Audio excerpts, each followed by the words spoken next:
Фонд пісьменніка папаўняўся некалькі разоў. Пачыналася ўсё з таго, што сам Васіль Уладзімірович прынёс у архів музей свае дакументы.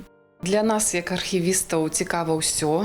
Звычайна, для таго, каб расказаць пра пісьменніка, выкладаецца яго аўтабіяграфія. Гэта звычайна сухія нейкія радкі, сухія штампы, але мы спецыяльна выкладаем і яго аўтабіяграфію, якую ён некалі запаўняў для выезда, магчыма, кудысьці.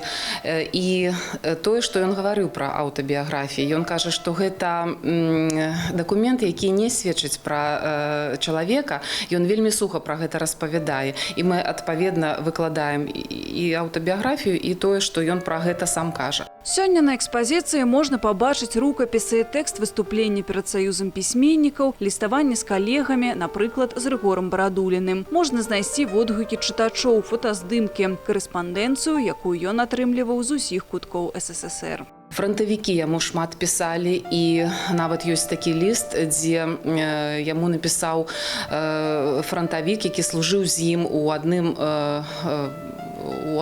дывізіі.